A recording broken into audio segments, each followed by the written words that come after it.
Greetings, welcome to the Dividing Line. Here we are again, lots of stuff to get to today. Might even open the phones because I have been told that there have been some people saying, when are you going to take phone calls again? Well, I don't know, but we'll see. It might happen, might not. It all depends on whether we can get everything done we need to get done.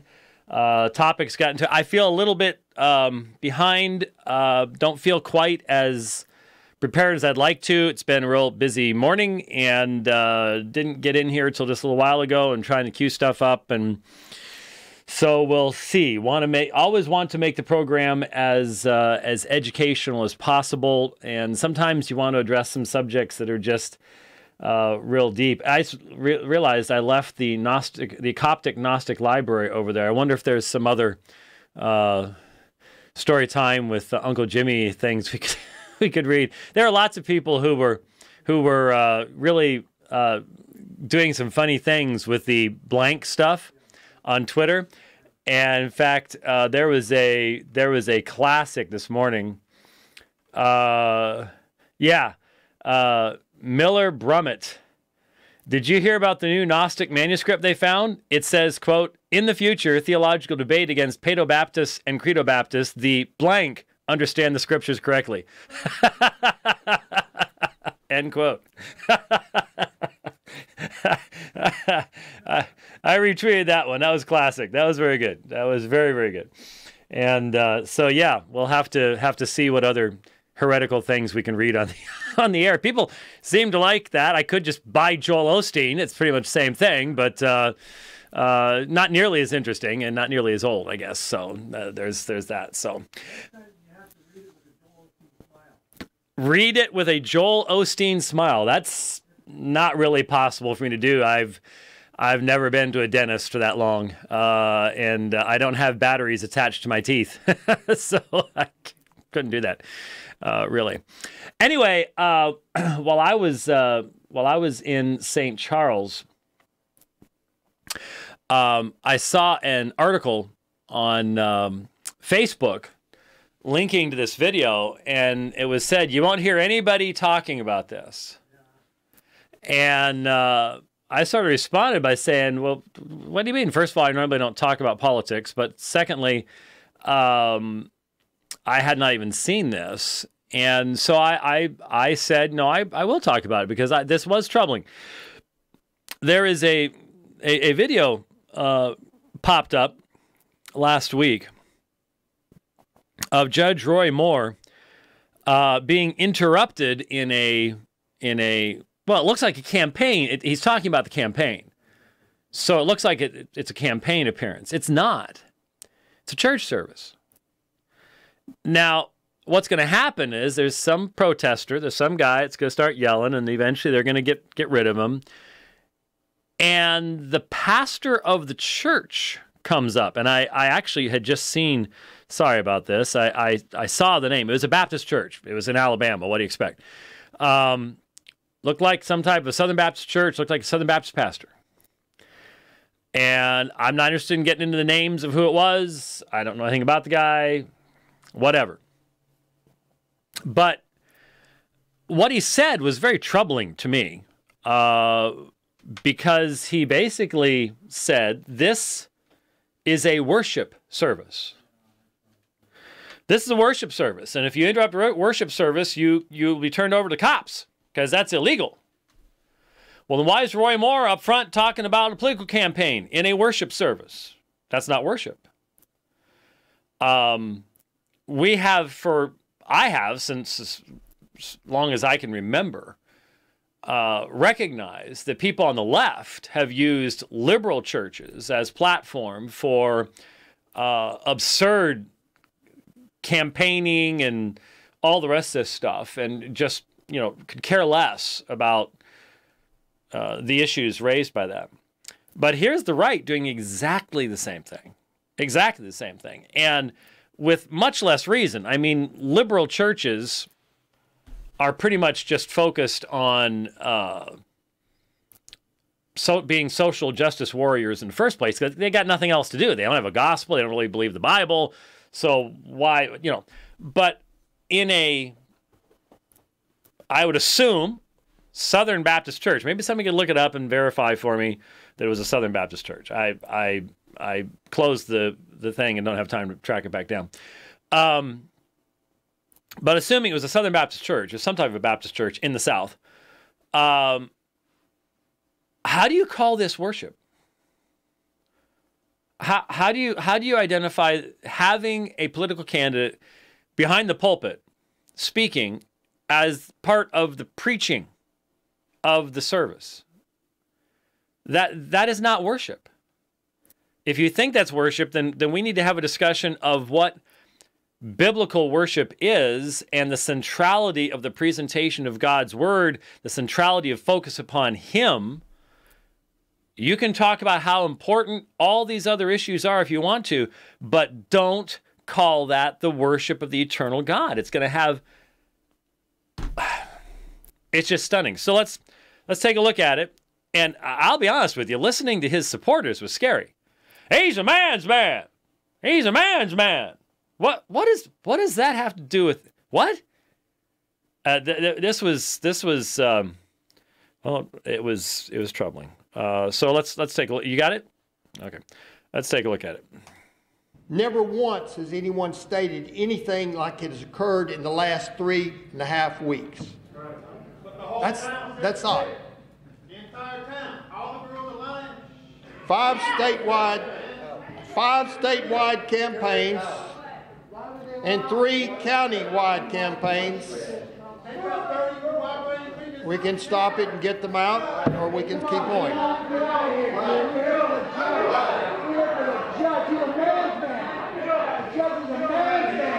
Let's let him go. You got this, Judge. You got this. Don't listen to him. That's a man's man. Does that look like the face of a molester? You're not getting shiny. You ought to get a stand to eat beef. That's a man's man. Let me have a word just a minute. All right. Now that the plant is gone, with the IQ of one,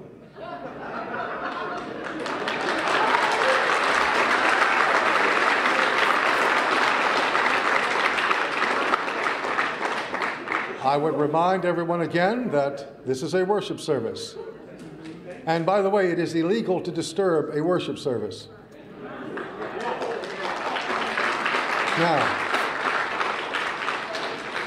the next one who makes disturbance will be turned over to the police.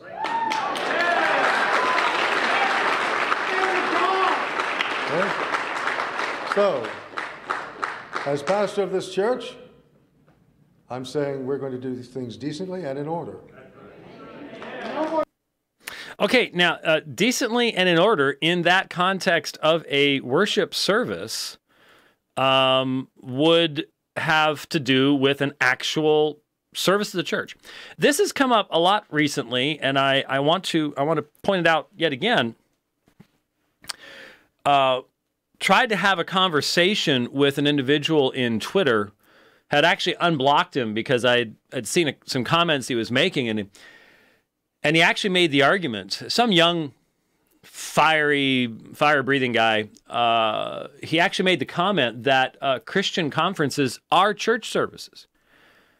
And I said, well, excuse me, but isn't it rather obvious in the New Testament?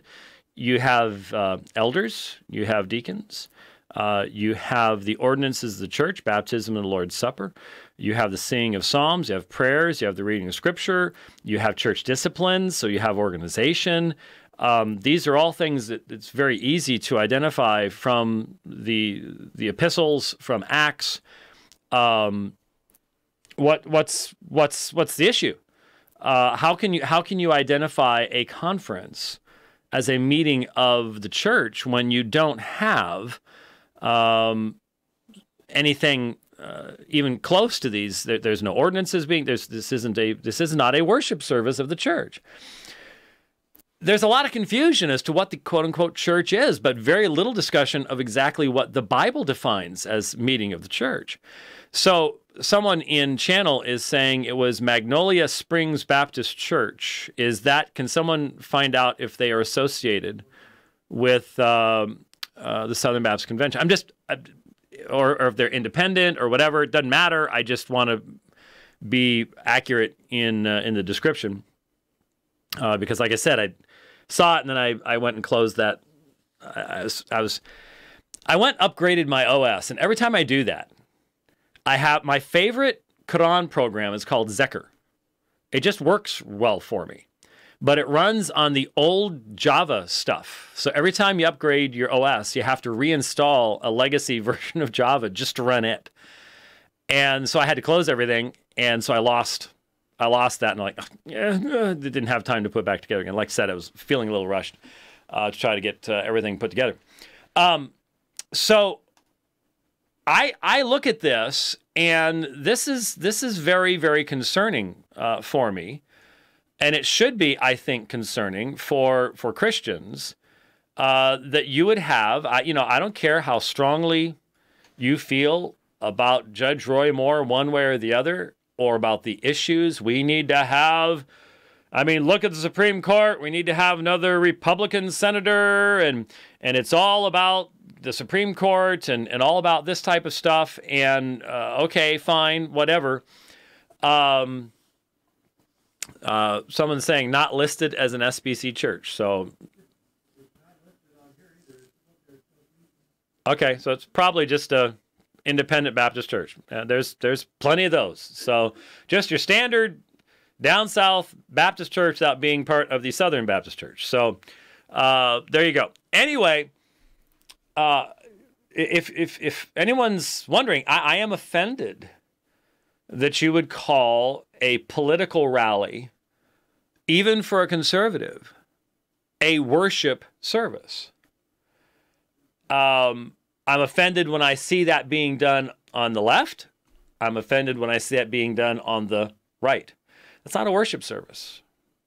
That's a political gathering. And it needs to be identified for what it is.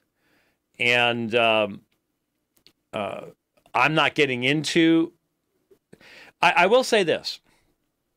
The Roy Moore situation has reminded me once again of how little modern people tend to think the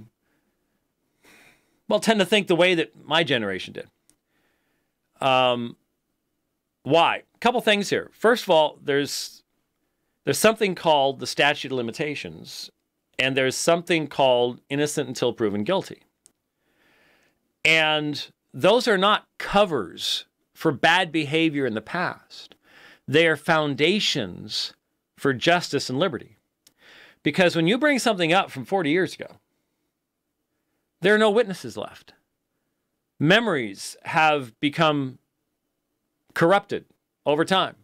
There's no way to do justice. And you see, modern people go, but there has to be, we have to do justice. That's why people are tearing down statues and all the rest of it. Why didn't people do that in the past? Was it because they didn't care? Because they just weren't as smart as modern people? No, it's because they had a Christian worldview, and they realized you won't always get justice in this life, but there is a day of justice coming. And so they knew we can make mistakes in this life. Therefore, it is vitally important to have rules, evidentiary rules, innocent until proven guilty, the proper process. Have judges, for example, who have a proper worldview to be able to function. That's where I think our system is. When I say our, I'm sorry for those of you listening outside the United States. That's where I think the United States system is virtually in a state of collapse, is because the judiciary that is supposed to be protecting these things no longer believes in a worldview that makes sense out of these things. And so, have we not known for a long time that guilty men might get away in this life? We've always felt that that was better than the imprisoning of an innocent man. That we can do the best we can with the evidence and the situation we have here, but we always recognized there is a day of justice coming. That's why you'd put that hand on that Bible and you would swear. And you might lie through your teeth, but the point was you're not going to get away with it forever. You might get away with it for now. You might fool us. You might undercut justice in this life, but you're not going to undercut justice in eternity. there's going to be a greater judge, and he knows, and you will be judged. I can see why secularists have to throw liberty and evidentiary rules and justice in that sense out the door to get instant feelings-based justice. I want feelings-based justice. Who is that woman? I don't remember what the name was. But that woman who came straight out, you know, when the accusations, the Matt Lauer stuff and the Weinstein and all this stuff, and Kevin Spacey, and I don't know much about Hollywood other than it's burning down right now. All that kind of stuff. When there was a woman who came out and she just directly said, I would rather have dozens of innocent men's lives and careers ruined than a single perpetrator get away with it. You know why they say that? Because it all has to be done in this life. There is no afterlife in which there's going to be justice, because they don't have a God who's created this world and who sits upon a throne that's based upon justice. So you better do it now. And if innocent people got to get trashed in the process, well, hey, you know, my priorities say that's just fine. Wow. So I do look at that situation. I do not have time right now to be reading all the stuff and going into the stuff about this woman said that. A, no interest, B, no time.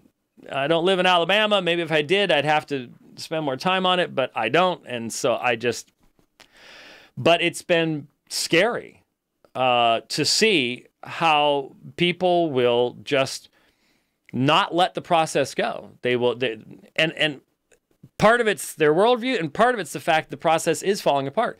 Because if you do not have a unbiased, constitutionally bound, honest judiciary, what's left? I don't know. I don't know what's coming. But great will be its fall.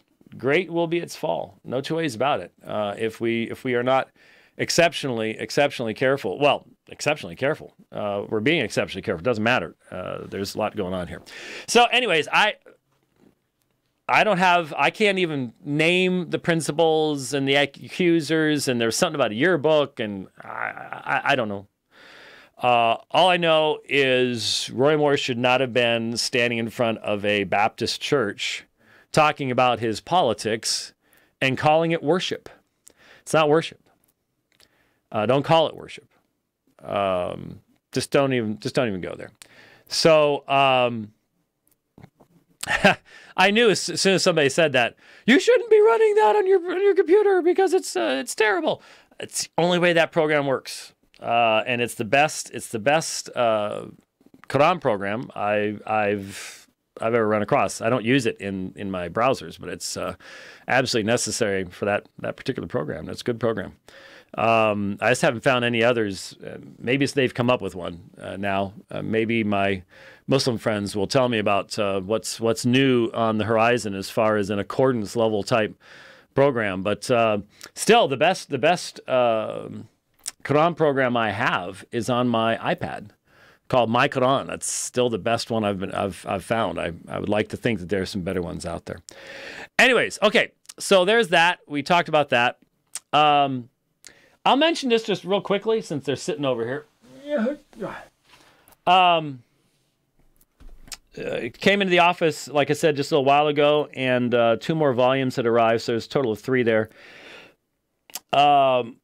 You're looking at some really expensive books, really expensive books there. I won't even bother to tell you what they cost, but they're very expensive.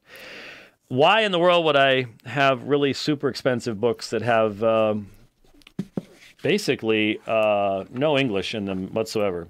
All you've got in here is chart, page after page of nothing but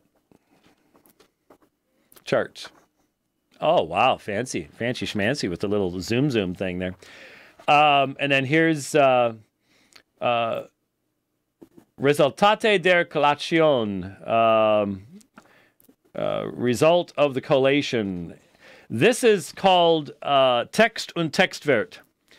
This set is sort of the pre-computer work of the Institute in Munster, where they are collating a certain number of manuscripts at particular points of textual variation. It's the printed precursor to what is now the online databases and tools that Munster is making available to New Testament scholars to do New Testament textual study in what's called the Coherence Based Genealogical Method. Obviously, computers are much faster than we are, and the database is much larger now than what you have here. The problem is that so far we only have access to the databases and tools for the general epistles and for Acts. And I can't be in this program forever, so I'm in looking at P45, it's great to have Acts now. And it's great to have the online tools for Acts because a major portion of P45 is Acts. But the most important portion of P45 that I need to look at is Mark. And John is important as well. Matthew and Luke are super fragmentary in P45. So what I have here are the text and Textwert volumes for John and Mark. And what that will allow me to do very slowly is to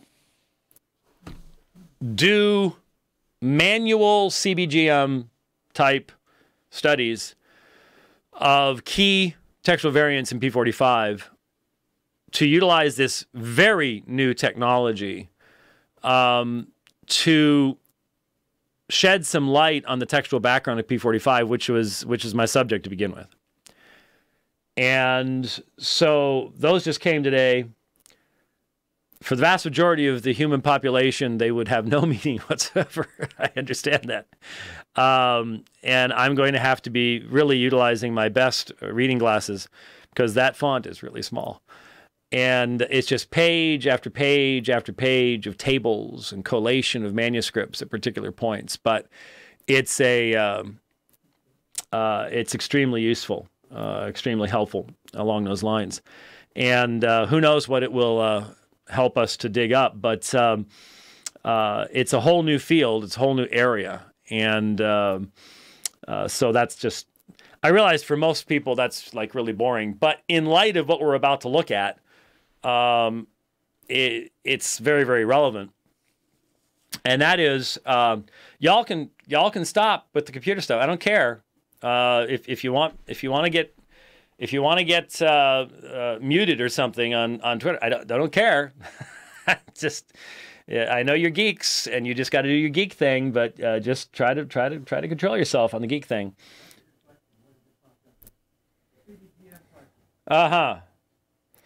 Well, you see, I'm not even ready to go there. CBGM, Coherence Based Genealogical Method. Maybe in a year, I might be able to put together the type of slides and graphics to try to bring a general audience along in understanding such terms as pre-genealogical coherence, local stemmata, global stemmata, principles of parsimony, and everything else goes along with it. A book was published just about 3 weeks ago. It came out. I think it was Dr. Wasserman and Dr. Gurry. I know it was Dr. Gurry, but I think it was Tommy Wasserman was the co-author, which is meant to be a introduction to the whole concept of CBGM. And it is just simply extremely difficult even to follow what is meant to be the most simplified possible presentation of CBGM. In fact, the primary reason that CBGM is struggling for acceptance amongst many New Testament scholars and textual critics is most people just don't understand it. It is not what I was taught in the 1980s. It does require a fair amount of mathematical analysis. The computer does a lot of it, but you still need to understand what in the world the computer is doing. And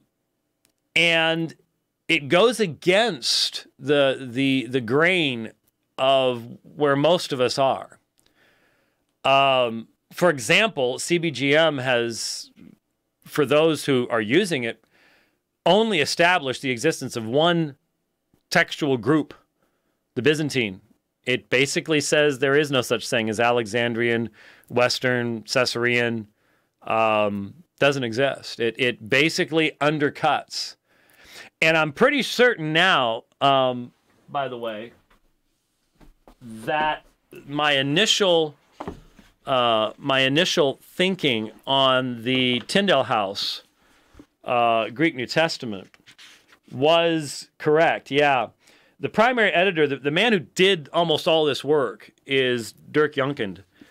And one of the strongest published criticisms of CBGM is from Dr. Junkend. So I'm pretty confident that the Tyndale House Greek New Testament sort of represents a pushback against CBGM.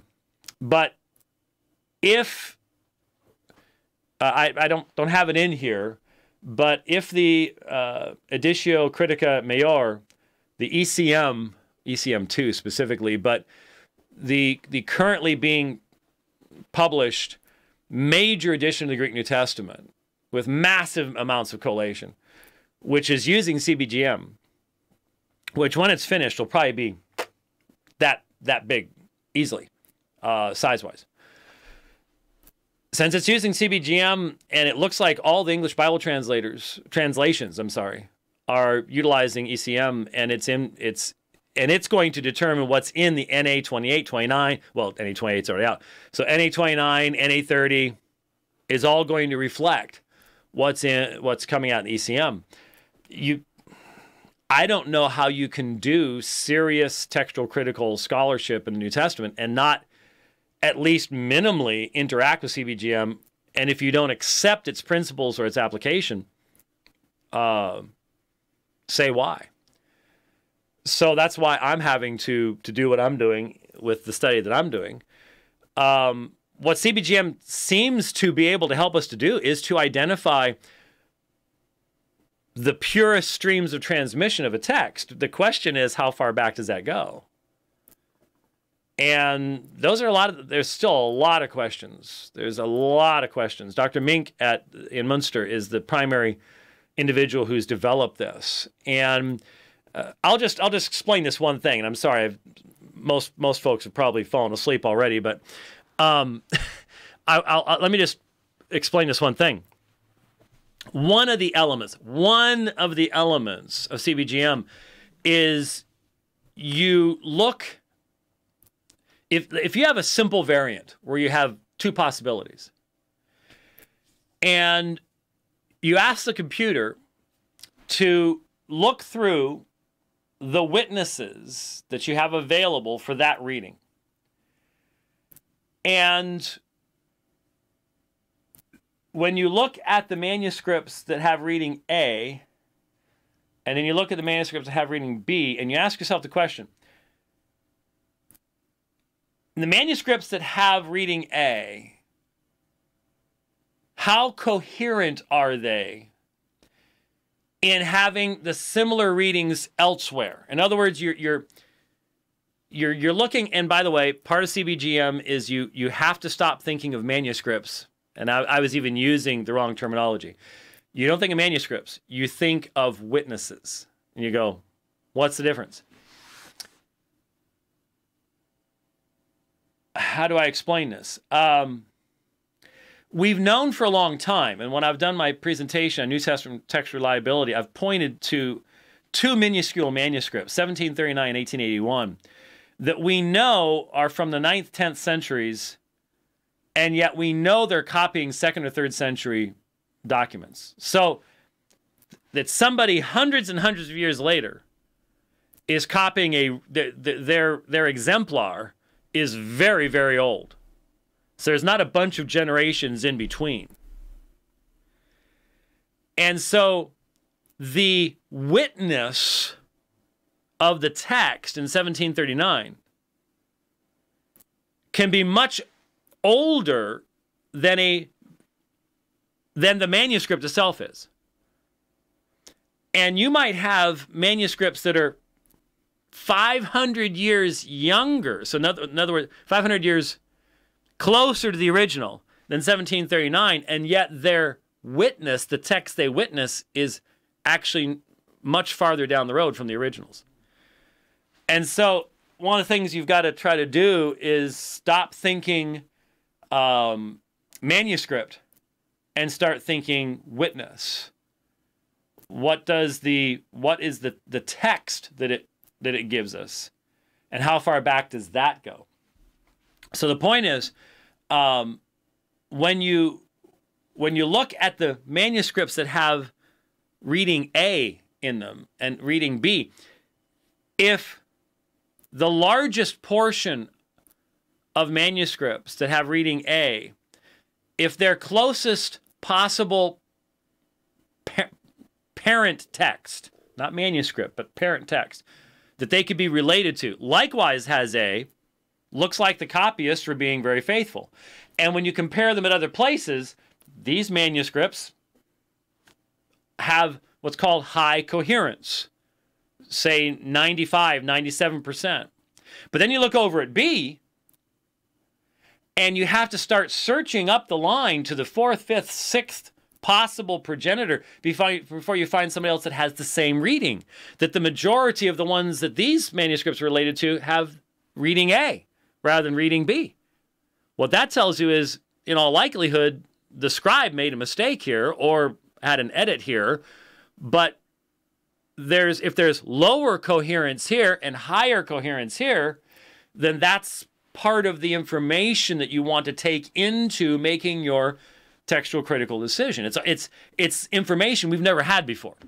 When looking, if you've been sitting there with your Nessialan text, and you're looking at a particular variant, and you're looking at just a couple lines of information, you're basically just going, well, okay, looks like Vaticanus and a few minuscules here have this, and then it's just the Byzantines, and you got D out there doing its thing, and so we go with Vaticanus.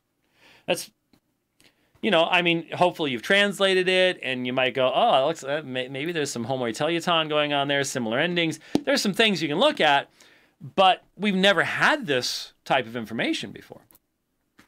And in the general epistles and in Acts, there's been about, significantly, maybe 70 places. I'd have to look up the numbers. I've got them around someplace, where you've had a fairly significant change. What's interesting is even the application of CBGM, it's all the same text. And I can assure you, once again, once ECM is done, the big thing like that you can't really carry around. Though, obviously, it'll be digitized eventually, and we'll all carry it around our iPhones. Though I imagine it'll be pretty expensive for a while. If you exegete that the same way you exegete the Tyndale House, same teaching. And in fact, you get down to, I think it's 85 or 87% is the number that CBGM says it's statistically irrelevant now, because all manuscripts are going to agree that much. That's just the base number. And so the idea that, the New Testament once used to teach something different and all the rest of that stuff, CBGM really does, from an apologetic perspective, it really does have some interesting application. It ain't ready for prime time yet, just like that alleged 1st century thing of Mark wasn't ready for prime time a few years ago. There's a lot of work that needs to be done.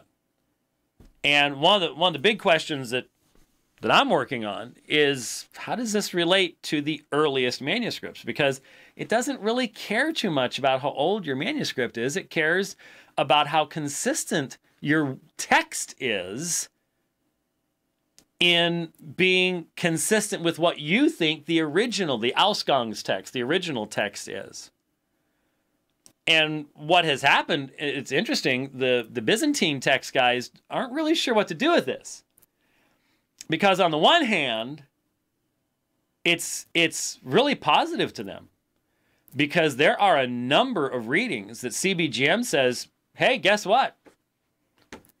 Byzantine text has it here over against all the earliest manuscripts. There's a couple places. I wasn't prepared to do this, but since someone asked, I could give you one particular example in the general epistles where, I mean, up until this point, I haven't looked, but I would imagine the UBS text probably gave this an A or B rating. And CBGM comes along and says, nope. The coherence is found in the Byzantine reading, and it's not found in the earliest manuscripts. So there's a number of let's see here.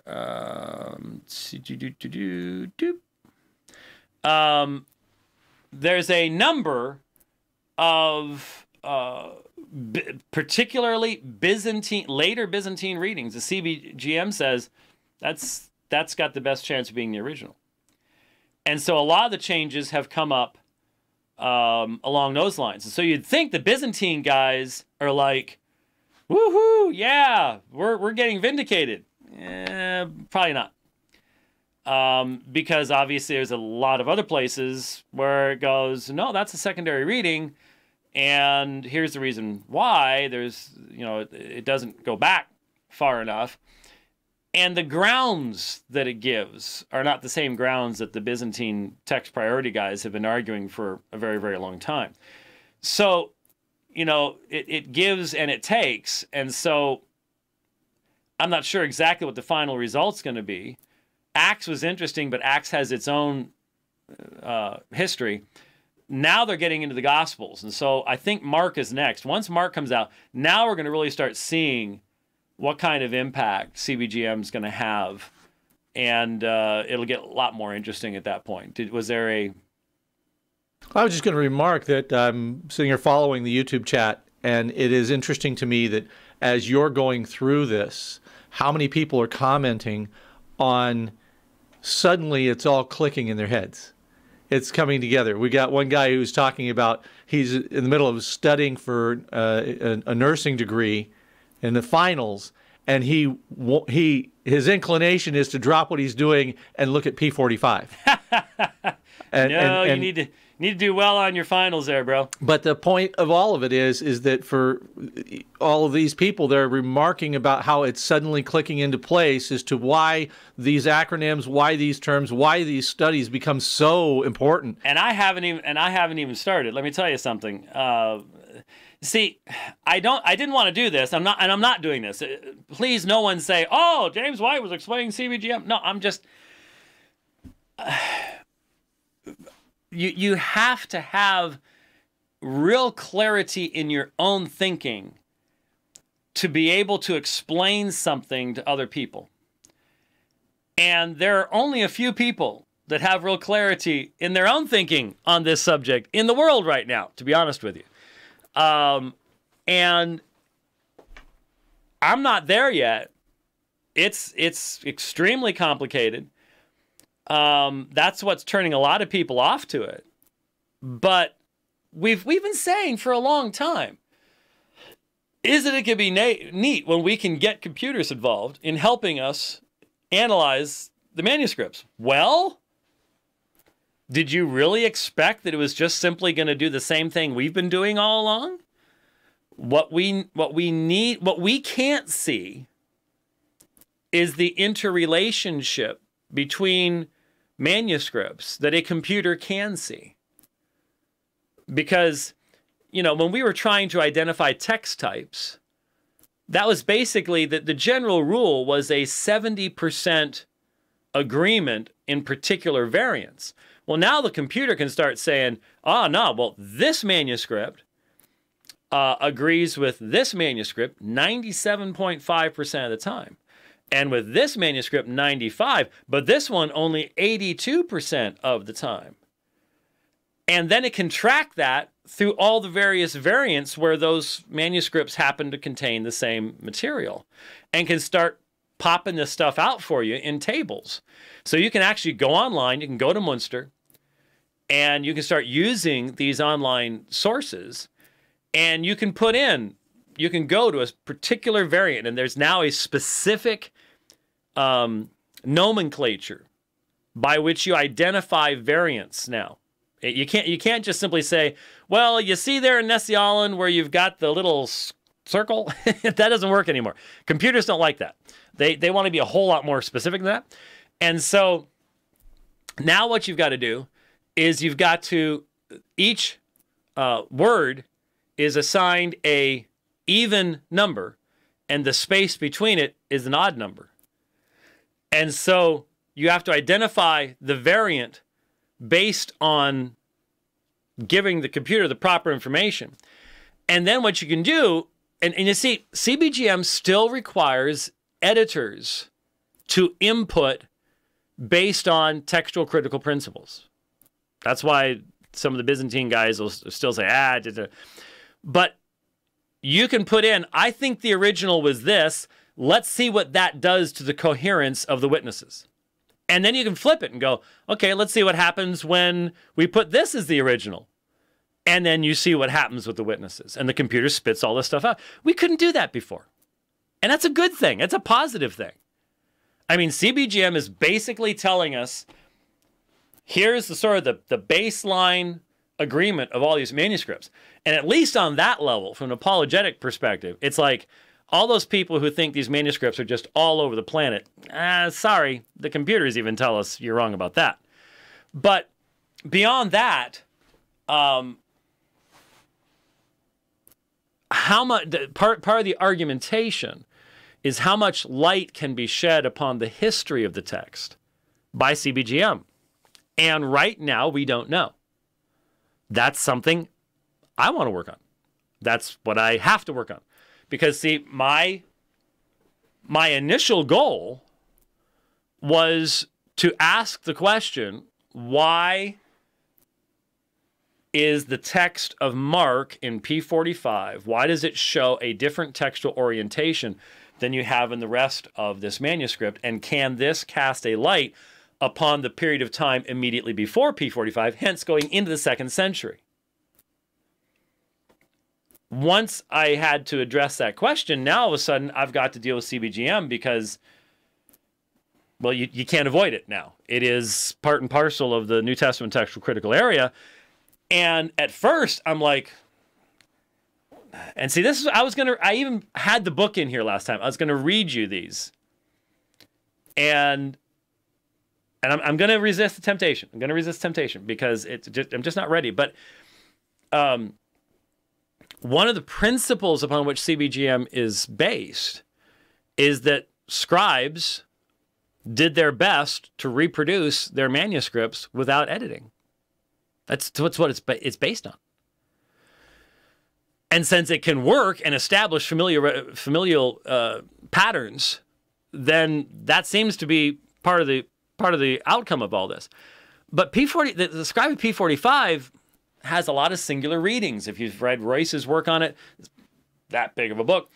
There are places where the scribe of P45 engaged not in editing in the sense of changing words, but dropping what he considered to be excessive words, repetitive words.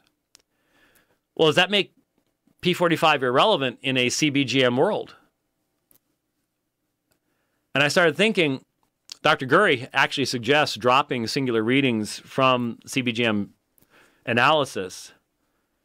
If we dropped singular readings from P45, would CBGM allow us to identify the textual orientation and connection of P45 and extend by that means those lines back into the 2nd century and hence do exactly what I want to do, and that is cast light into that quote-unquote dark period. Those will help with that. It's going to take a lot of time. And to be honest with you, we're looking at debates next year. And I don't know how I'm going to do that and that, because I don't got anybody to help me with this. I don't have research assistants, nothing. This is all me, myself, and I. And as Rich will tell you, pretty much most of my DL preparation is me, myself, and I on a bike with an iPod. But you can't do this on a bike with an iPod. I can do a lot of my debate preparation, but we've already got Adnan Rashid before G3. I can tell you now that the INC folks have agreed to a debate on whether the INC is the one true church, probably in San Diego. I am well aware of the fact that Jimmy Akin has says he'd be willing to debate in San Diego as well. Michael Brown and I are working right now to arrange a debate, the two of us together against 2 Black Hebrew Israelites. And in the midst of all that, Yasser Qadi and I are definitely doing round number 2. And we might have a really interesting place to do it now, too, that will just drive certain people right over the cliff.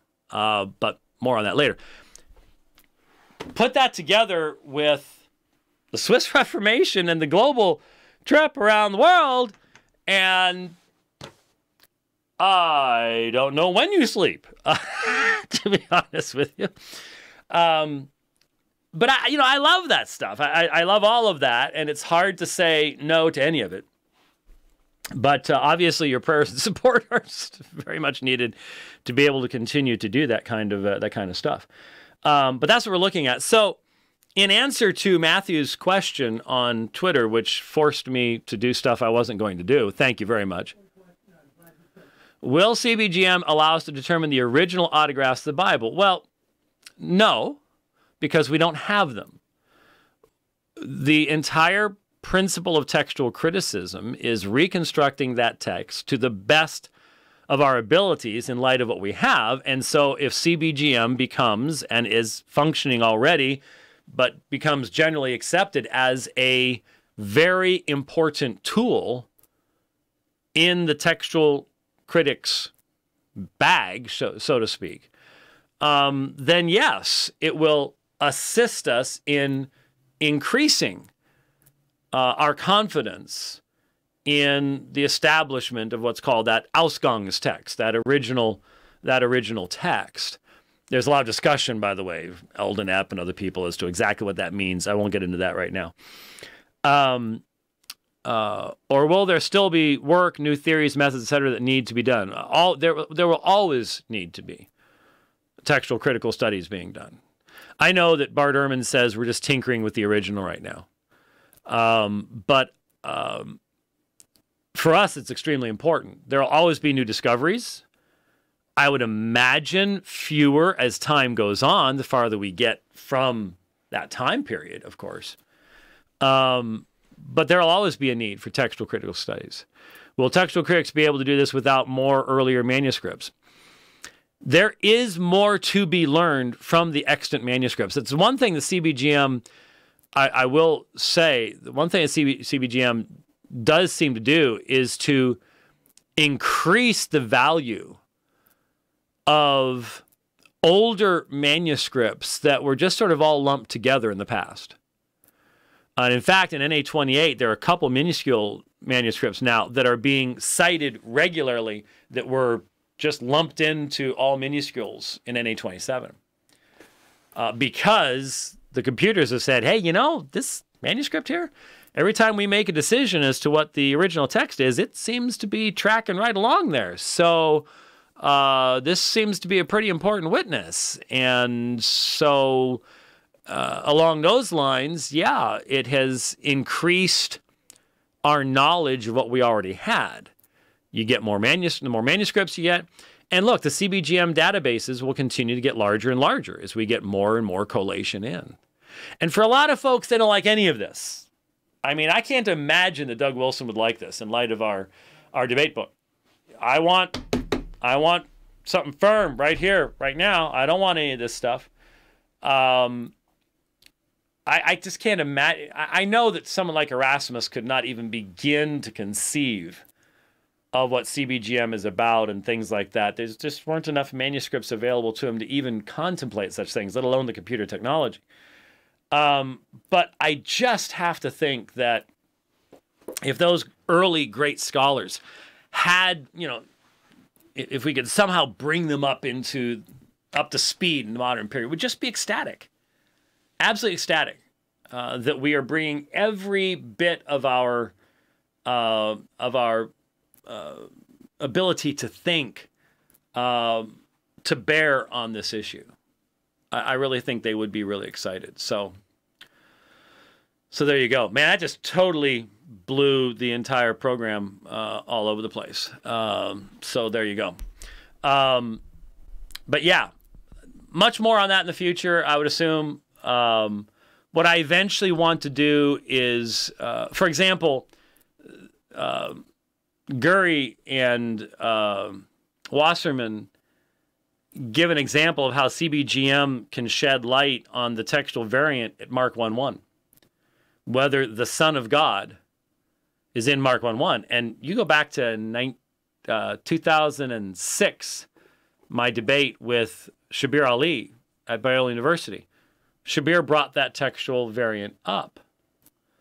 Well, it's fascinating when you apply CBGM to Mark 1:1, and you have to use that volume right there to do it, because the mark isn't out yet in the ECM.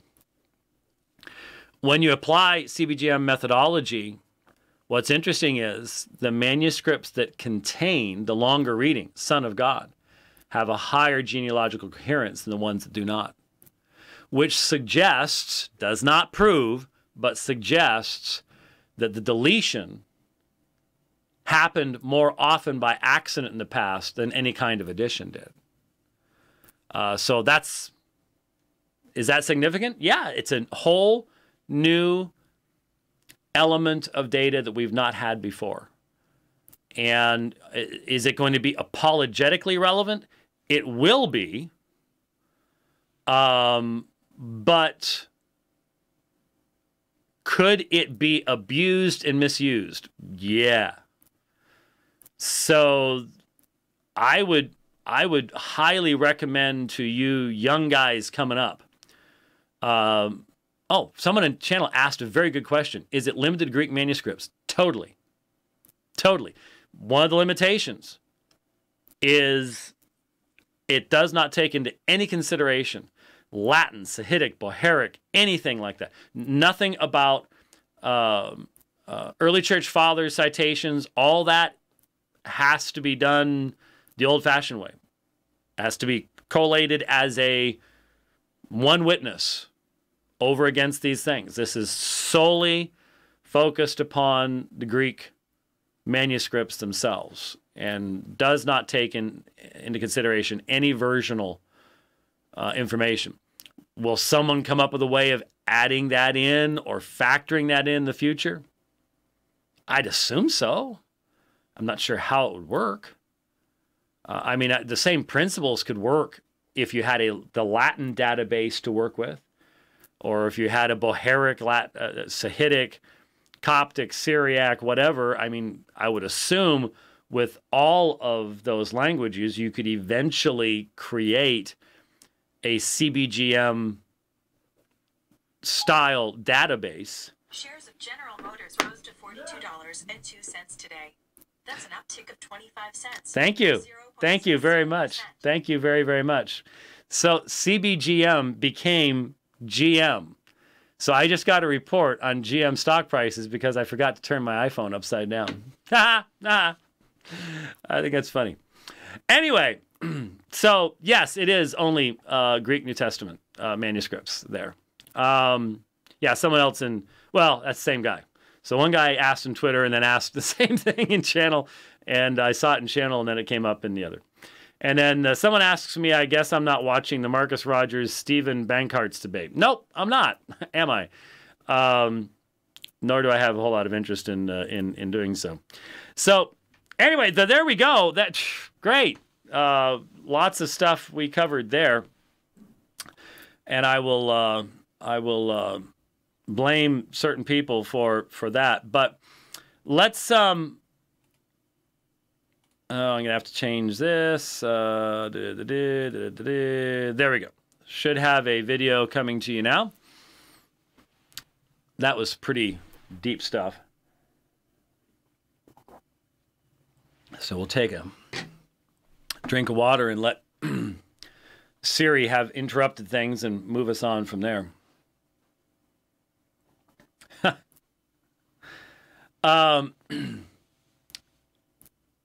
This is directly relevant, and it's going to be continuing the same topic, but not quite on the same depth, thankfully. I wanted to address presentation that was posted about, I don't know, 2 weeks ago, called The Corruption of the Old and New Testaments Explained Simply in 15 Minutes with Examples by Ijaz Ahmad. And obviously now, having taken a left turn, we won't get very far in this, but there are so many basic fundamental issues to deal with here that it could be very, very educational, again, in helping us to understand the transmission of the text, the relationship of the Old and New Testaments, the Greek Septuagint, all the things that go with that. And again, lots of stuff here that you're supposed to get in seminary. But a lot of people don't. And that means that even if you go to your pastor and ask a lot of this stuff, there's just such an emphasis in most seminaries today on promotional concepts, which is normally called evangelism, leadership classes, stuff like that, that the old core of material in regards to biblical history and where the Bible came from. If you can take a Greek class and get your Greek credit in 13 days, you sort of get the idea of what's going on today. And so we do want to address these things and hopefully can assist folks. I have had folks tell me in the past that they did get more information from watching the Dividing Line than they got in Bible college or seminary on certain aspects of these things. And so some of the rest of you are just bored out of your minds, but there'll be another program, and I'm sure there'll be something Calvinistically inclined to talk about somewhere down the road, I suppose. But I do want to at least get into this today. And probably go to 4 o'clock our time, so we'll go for Jumbo Edition today, and at least get it started on responding to this material. So let's get it started. I guess I could have queued past that. Yeah, this is an excerpt from a Christian and Muslim dialogue. So I do have a short statement to say before we begin timing, and this would be to I would like to begin by saying that as a Muslim, it is my duty and responsibility to engage with our Jewish and Christian brethren in a respectful, kind, and responsible manner. Tonight, you may hear me disagree with the Old Testament and the New Testament, but please, I ask that you do not confuse these disagreements with hatred. We are gathered here today to examine and understand relationships between the Old Testaments, the New Testaments, and the Quran. So I will begin now, inshallah. Okay, so to begin with, just so we can get this rolling, Old Testament does not mean Torah, New Testament does not mean Injil. Now, I want to stop right there, because this has come up recently with other Muslims who have accused me of being inconsistent, pulling the wool over people's eyes, you know, all the rest of this kind of stuff. Ijaz didn't do that, but others have. When we try to explain to non-Muslims what the Quran means when it talks about the Torah and the Injil, because the Quran does not use the term Old Testament or New Testament, Hebrew scriptures versus Greek scriptures. And I believe we are on very firm ground to, in light of the fact that Islam comes after Judaism and after Christianity, historically speaking. You can argue that the people before them were all Muslims all you want. Historically, the first people in history come out of Arabia in the mid to late 7th century in our reckoning, 1st century in yours, but and they're the first Muslims. And the Quran is not known by anyone until same time period. And so what that means is that you will assume that the author of the Quran gets everything correct, gets everything right. Obviously, it's your ultimate authority. That's your presupposition. That's not our presupposition. And since you come last, and since your text does make reference to Christians and Jews and specifically addresses them, I believe that it is absolutely necessary that you establish some kind of meaningful foundation for what the words of the Quran were supposed to mean to the people to whom they were originally addressed. Not how they've been interpreted in light of the Sunnah, in light of development of Islamic theology for hundreds of years down the road. What did those words mean to the original people to whom they were addressed? And so if you are positing a prophet living in Mecca or Medina, depending on which surah we're talking about, addressing the people of the gospel as Christians, because it says, do not say three. Who else would that be addressing? You're talking to Christians. What did they understand by the word Injil?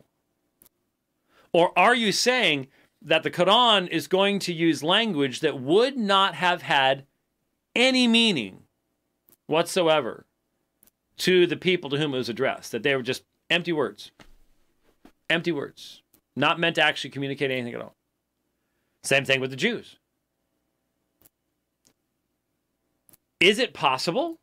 Can you understand why it would appear to those of us who do not share your pre-commitment to the infallibility and authority of the Quran? It seems that it'd be an appropriate thing to ask the question, what level of accurate knowledge did the author of the Quran have of the Hebrew scriptures and of the Christian scriptures? And when you ask that question, immediately when you see the Quran addressing the stories of the Hebrew scriptures, there is a mixture between what is canonical, what was actually a part of the Hebrew scriptures, and what was not. There are numerous stories taken as fact by the author of the Quran that are a part of Jewish lore and Jewish mysticism and that are not historical by any stretch of the imagination. But the Quran takes them in that way. And so how good was the author of the Quran's knowledge? You may say, Allah is the author of the Quran, therefore it was perfect knowledge. Okay, then you should be able to demonstrate that. We shouldn't be able to point to the Quran confusing different sources. There should be an accuracy in the use of language. But what I'm hearing from a lot of Muslims is, Allah chose not to do any of that. He didn't care enough to do those things. That's irrelevant to his purposes. It would seem to be a really strong argument, wouldn't it? Wouldn't it be sort of like a foundational argument for your establishment of the authority of the Quran to be able to demonstrate how an unlearned man could accurately represent the beliefs of religions that he barely had any exposure to in any serious fashion? Wouldn't that be a great apologetic argument? But you don't make that apologetic argument because it's just not the case.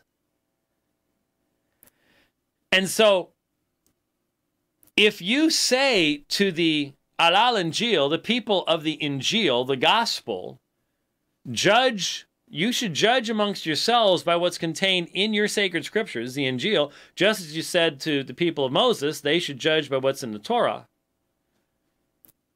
How are they going to understand those words? Because if you anachronistically go, well, but the author of the Quran says that the Injil was given to Jesus, not to his apostles, and so the Gospel of Matthew, the Gospel of John, that can't be what the Injil actually is. You're assuming knowledge on the part of the author of the Quran that you've never even tried to establish. If the author of the Quran distinguished between those things, then you've got a point. He doesn't. Because when the author of the Quran speaks about Jesus, he draws from all sorts of non-canonical sources about Jesus, too, that are utterly ahistorical. And I'll be honest with you, when I see you guys trying to say, well, sure, yeah, this story is also found in these Gospels that were written 300-400 years later, and I see y'all trying to push the date back as far as possible, but look, for a bunch of that stuff, you can't push it back far enough. It is clearly before Muhammad, but it doesn't go back to Jesus. It's apocryphal or Gnostic or semi-Gnostic or whatever. You know, we'd have to look at the specific citation to get real specific. But in both instances, in talking about Jesus' life, in talking about Moses, or talking about what we would call the Old Testament, the Tanakh, the Torah, the Nevi'im, and Ketuvim, the author of the Quran shows great confusion or utter carelessness. I mean, if you're going to say, oh, he knew all about that stuff, well, it shows utter carelessness in the sources that are being cited. I think that indicates ignorance on the part of a prophet in Mecca and Medina who was unlettered and hence erred in his understanding. That's what it says to me. And so when you criticize me by saying, oh, we don't see, Old Testament, New Testament does not mean Torah and Injil, you are anachronistically taking modern definitions that have been developed within the evolution of Islamic dawah today and reading them back into the Quran in such a way that what you fundamentally have to say is the people to whom these things were addressed. And there's all sorts of places where the al-Kitab, the people, the book, sometimes it's Jews, sometimes it's Christians, sometimes it's both, are addressed by the author of the Quran. And evidently they weren't supposed to have a clue. No idea whatsoever as to what it actually meant. That turns your text into mishmash. And so that's probably not the best way to interpret your text. But something I needed to address, not so much, I mean, it's brought up right here, so I needed to address it, but it was presented by some other people in Facebook over the past couple of weeks. We will explain that in a bit. So when we speak of corruption, we first need to understand and identify the stages of textual development. We need to distinguish between the different forms of a text because corruption does not merely start at one stage. Now, I think it's very important that we identify what the word corruption means. Every written text until the photocopier experienced corruption. Is the Old Testament corrupted? Of course. It has textual variants. New Testament? Of course. Quran? Of course. And Ijaz has this book. He's read it. I've seen him comment on it on Facebook. So, textual variants? Yeah, they're listed right here. Right there in the book. You know this is, he knows this is the on a palimpsest transmission of the Quran in the first centuries. A.H. Numerous other books that we could address. It's well known that there are textual variants in the manuscripts of the Quran. Even if you don't use the palimpsests, there are textual variants. We know that. Every written document, every printed document undergoes corruption. The problem is people hear the term corruption, and many, both Christians and Muslims do this, and they assume that the word corruption means loss of the original, no longer usable as a means of communicating divine truth, etc., etc. That's not what it means. Corruption simply means that there is some kind of interruption at some point in the transmission of a text. And as long as you remember that texts are transmitted via many different avenues and channels, then, you know, I mean, there were literally thousands of manuscripts destroyed by the Romans during the persecution of Christians up till the peace of the church in AD 313. Does that mean the New Testament got lost there? No, we had thousands of manuscripts that survived, but thousands were destroyed. That would be a form of corruption. When a Roman soldier chucked someone's manuscript of the Gospel of John into a fire, that's textual corruption. That's the destruction of a witness. When Uthman ordered that anything but his version of the Quran be destroyed, that's textual corruption. No question about it. Which one's more important? Depends on how successful Uthman is. And this takes us back to the difference between the free transmission of the text, which we have in the New Testament, and the controlled transmission of the Quran. And it's also important to keep something else in mind. When you compare the Tanakh, the Torah, the Nevi'im, and the Ketuvim, with the Gospel, with the Quran, you are comparing apples and oranges amongst all three. There is a different methodology in the transmission of the Old Testament text than there is the New Testament text, and very different when it comes to the Quran. And you also have a massive age difference. Massive age difference. Let alone, there isn't anything for the Quran that even comes close to a little text like the Nasial and 28th, let alone the ECM. So there's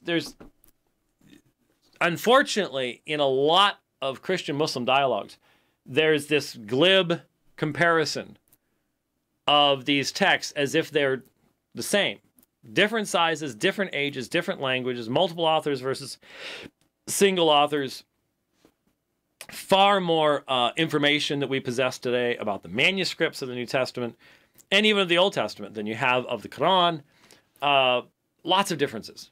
Lots of differences. And unfortunately, that normally gets lost, and hence a lot of the examples that are given and things like that just aren't good examples at all. So things to keep in mind. I almost feel like clapping or jumping up and down or something to wake everybody else up right now, because I know that there are exactly 4 people in the audience that are glued to this, and everybody else is like, Can happen throughout a document's lifetime. There does not need to be an intentional, malicious act of corruption. Good people can corrupt text without realizing it. So generally, there are 3 stages of development for any text. You have the initial writing, which we call the orthographic text. This is when the text is first being developed. Then you have the archetypal text. That is the text where the author intends to be published. And lastly, you have the codified and canonized text, better understood as the text that is known to readers and the public. So what... Now, this is sort of drawing from, there's been a lot of discussion over the past, well, for a long time, but especially just over the past number of decades. You heard me when I was talking about CBGM, talking about the Ausgangs text. It's appropriate to make these distinctions, but you have to realize in 99% of any work, even today, the only thing that is ever available to us is the published text. I mean, I've written over 20 books, and probably some of the earlier ones on a 1.44 floppy in the other room someplace. I might have some of the earlier forms of those books in old Ventura publisher files or something like that. Yeah, probably no way of ever reading them again. But for the especially when it comes to New Testament, you know, you'll read a lot of liberals, and what they'll do is they will hypothesize about stages of development in John's gospel or something like that. They have no manuscripts. They have no hard data. It's all theory. It's all theoretical. And you can do anything you want with it. And the problem is that's how you get published. I mean, you got to come up with something new to get published. And so it's a concept that unfortunately has been greatly abused and frequently just elevates pure speculation to some level of something else. But anyways, it is something that's discussed, but when it comes to actual documentation, now you do get some insights. For example, in Hadith, I reproduced a citation in the Hadith about a section that where it was said that it was caused to be forgotten. Certain verses of the Quran caused to be forgotten. Well, that would come in this area of initial text and archetypal text and then published text. This would be what, between initial text and archetypal text, and a supernatural intervention to remove something that was once there. That would be one way of bringing data in to look at that from that perspective. There is another religious book where we do actually get, because it's so new, we do get an insight into this. It's the Book of Mormon. The Book of Mormon. We have the 1830 Book of Mormon, but now we've got printers' manuscripts, and we actually have a way of really shining a lot of light on initial text, archetypal, published, changes, you know, those lost 116 pages. Was it 116 pages? I think it was 116. Sounds right. I think it was 116 pages, something like that. But that's obviously so modern, so recent, that it's explains why we have that kind of information. But yeah, it's out there. It's interesting stuff. Let's see a question before I get back to Ijaz here. I'm sure James talked about it somewhere. If anyone knows where, links are appreciated. But how do Muslims address the Uthman issue? They've addressed it in numerous different ways. I've gotten all sorts of different answers over the years as to Uthman and what he did and why he did it and so on and so forth. So there's actually numerous responses to that. Let us press forward here as time is short. learn today is that at each of these stages of textual development, both the Old and New Testaments have experienced significant and meaningful changes. So just going to point out something. Now, it'll be interesting to look at what Ijaz means by changes. Because what he's basically going to do is he's going to point to something well known to seminary students and people, like things that we've addressed in the past here. There wasn't anything new here, but it is an area that is useful for Muslims because the vast majority of Christians, including Christian apologists, do not deal with this. And that is specifically citations of the Old Testament in the New, and the issue of the difference between the Hebrew Masoretic stream, the stream of witnesses in the Greek Septuagint, and the utilization of the Greek Septuagint where it differs from the Hebrew Masoretic in the citation between when the New Testament writers are citing the Old Testament. And so those of you who've listened to this program for a long time, you know that we've addressed this many, many times, but it is not the kind of thing that you're going to get normally. And when I preached through Hebrews, we had to deal with a couple major examples of this. And if in 5 to 10% of Christian sermons on those same texts there was any reference to this, I'd be shocked. Because there are a few things more difficult to try to deal with in the context of a sermon than this kind of subject. And it's much, much better for a classroom. It's much better for a Bible study. It's much better for a webcast. It's really, really tough in a 40-minute sermon. And so a lot of folks just never get actually exposed to it. And that's why it's useful from an Islamic perspective.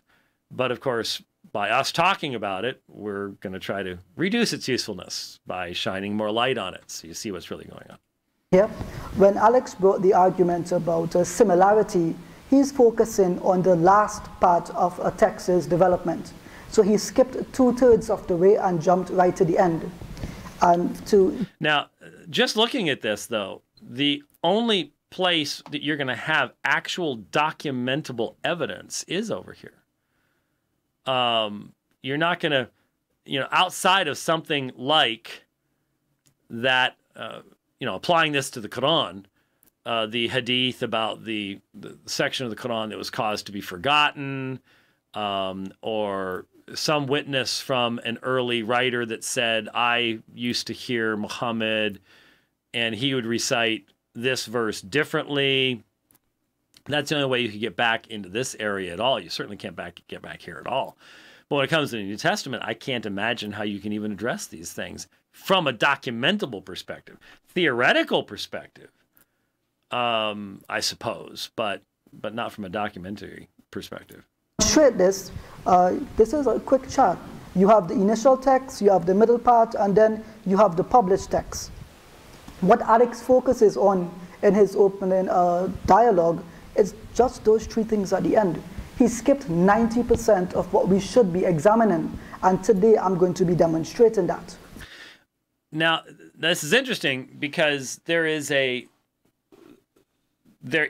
appropriate distinction to be made between examining textual variation in manuscripts and the transmission of the text as it was distributed. So getting back to the Ausgangstext text, anything else, again, is going to be theoretical. It's going to be, well, and in this case, what he really ends up coming up with is, well, these corruptions are things where you could argue that the New Testament writers are misunderstanding the Old Testament text and not being fair with the Old Testament text.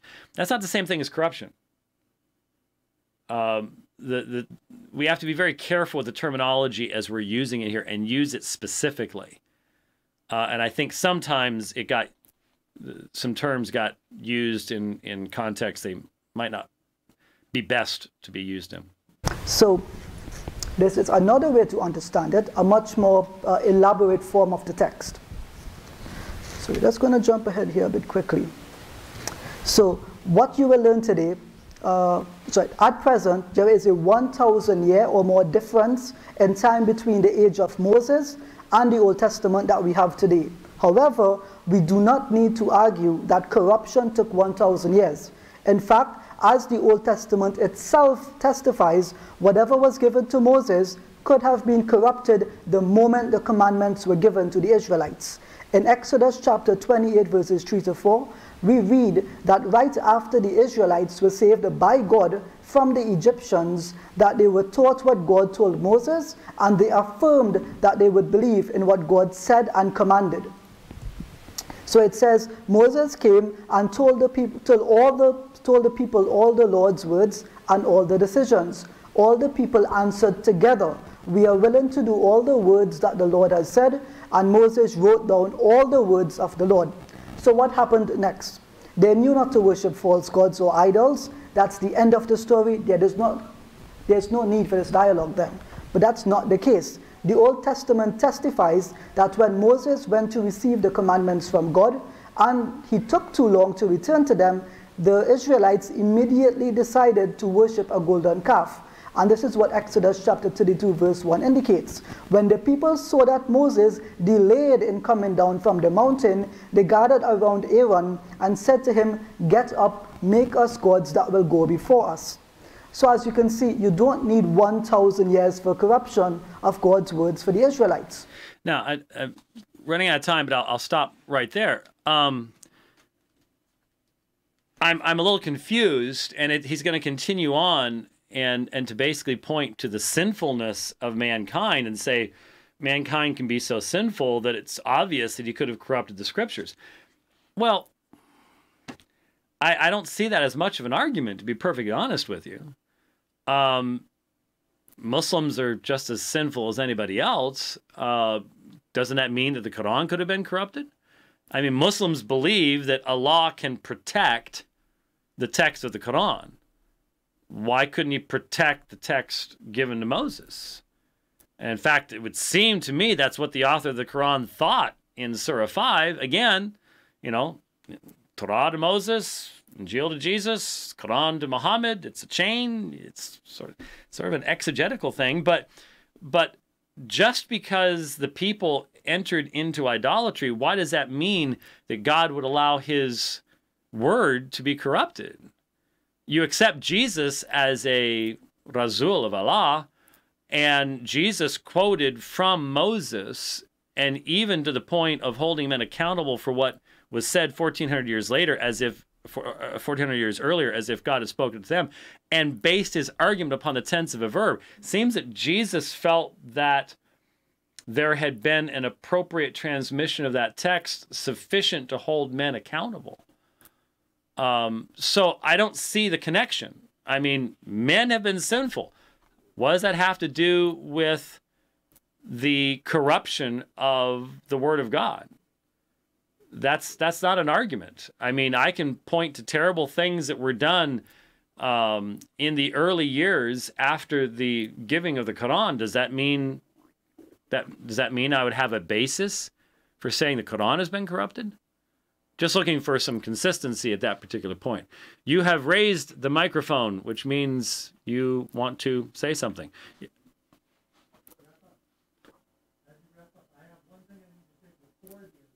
Before the end of the show. Well, I'm wrapping up, so what do you need to say? Okay, well, I just want to remind folks, a few weeks ago I mentioned that those of you who have donated, as we get near year end, and you've been donating by check, if you have not received emails from me with your donation receipts in them on a monthly basis, that means I don't have your email address. A number of you have reached out and given me that information, but there's still a number that I do not have. And so I just want to remind folks that as we near year end and I start having to wrap up, get receipts out and get the donation records sent out, that it certainly makes life easier on me if I have your email, let alone the fact that I can send you receipts when I do receive your checks and your donations on a regular basis. And certainly At the same time, it gives you the ability to have my email address if you have questions, if you have things going on, and at the same time, as we near year end, easy for me to say. Please keep in mind that we are a ministry that does have needs, and we have big things, as you mentioned in the beginning of the show, big things on the horizon. Those things cost money. There's things that don't come about free. No, and there's also some things that I would really like to see happen next year that we don't have any kind of a budget to do, and so they may not happen at all. But certainly, as you folks support this ministry, we try very, very hard to make every cent count, and I hope you consider us a worthy cause. Now, you do realize that making that comment after the kind of program I just did means that there are only 4 people that heard it, because most of them didn't survive to this point. Ijaz heard it, but I'm not really sure. I'm seeing a good bit of chatter in other places. So I'm seeing chatter. There are people. There's more than 4 listening. There's at least 10. Maybe all 12. right. Well, I will mark that I am 4 minutes and 30 seconds into, and got 11 minutes and 22 seconds left to go, and we'll get back to it. But obviously, I'd intended to get farther, but got completely sidetracked with this big stack of data over there and the questions about it. So, anyways, thanks for watching The Dividing Line. Lord willing, we'll be back next week. God bless.